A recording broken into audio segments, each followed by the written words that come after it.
And so this is really, really important. You know, this is why not doing the applications, not doing push hands, means your Tai Chi isn't going to be quite as good. Now, obviously, Tai Chi is a martial art.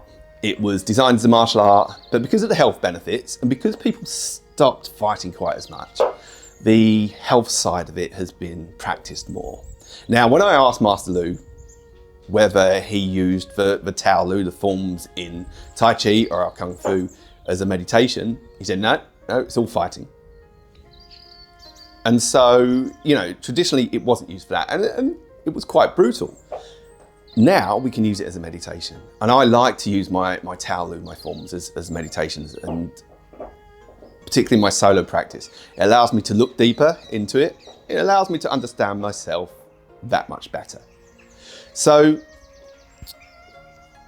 the easiest way to look at this is to just observe your movements, observe the small movements. Now, we can simply look at this by our walking. If we step, place our heel down, as the foot comes down and the foot spreads, can you feel that change in the foot as your foot spreads? And where does the weight go? Where do you feel the pressure? In the leg. And then as the hip comes directly over the foot, where do you feel the weight now? Do you feel the lightness in this foot? Then when we step, again, we do exactly the same thing. We bring that weight down, that pressure down, we bring that weight forwards, we feel the changes. And now in Tibet, they would have had walking meditations just like this. Very, very slowly, walking around in a circle, observing the small movements. So within Tai Chi, we can easily look at this from our preparation and our starting posture. So if we start with our feet together and relaxed, now I always take some time to relax in here. You might just take one breath and you'll be ready, or you might take a few to get ready. Then we notice our small movements as we go to step and we drop our weight. We feel that weight now in the right foot as the pressure comes into it and the left foot becomes lighter as it lifts. We can feel the touch of the floor as we lift the foot. Then as we step, we feel the toe touching. Again, we're moving, using our senses now, our sense of touch. As we move, you can feel the clothes move on your body.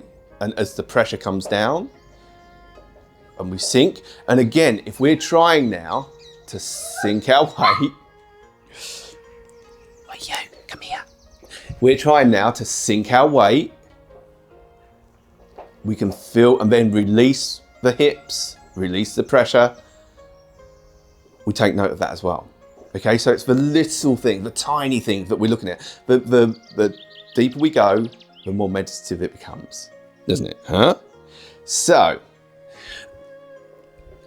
if now we go to our beginning posture where we raise the hands, again, what do we feel? What do we feel in the hands? Where do we feel the pressure? Are we focused on our position, keeping the shoulders down? As we come back, what do we feel in the feet? Have we got even weight in the feet? And then we come down. Again, what do you feel? Where do you feel it? In the hands, in the shoulders, in the feet, in the knees, in the hips. We're looking for those sensations. This is how we bring meditation into Tai Chi. Now, it can be really hard to start with because what happens with Tai Chi, it's difficult. So there's lots going on. So everything is moving together.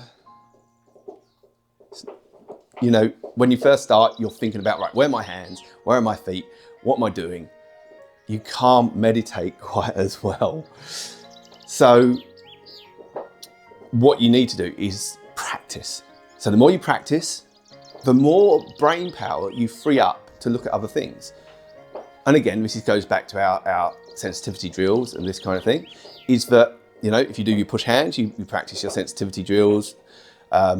We can focus on that sense of touch. And I will say that applications and push hands is important for Tai Chi, because when we start to feel the pressures that come into us when we're trying to move someone else, then we can put that into the form. So we can put that into how we feel in the form. So if I practice my block here, my control, my receiving the energy or receiving the push, and then my press outwards, Now, if I've done that on someone else and I feel that pressure, I understand what it feels like. And so my brain understands it better. And so then what we've got is when we do the form and I can feel that pressure now, my mind can sit into that pressure and feel it. And it can feel what my hands feel, it can feel what my feet feel, where my weight is, and we can look deeper. And so this is really, really important. You know, this is why not doing the applications, not doing push hands, means your Tai Chi isn't going to be quite as good because you've got no reference points. So you need these to get your reference points so you can feel, and then you can do your Tai Chi, and then Tai Chi can become a meditation. But you have to practice a lot, because once you practice a lot, your brain goes, well, we know how to do this. And it becomes part of your subconscious, which is very, very fast. So you don't have to think about it. So then your conscious brain can go, right, what am I feeling now? What can I sense? What can I feel? What's happening? And that becomes, sorry, I think something's outside, they're going silly. So that's how we meditate with Tai Chi, is we have to look at the small things. We have to practice so it becomes a natural movement, and then we can start to look and really look deeply.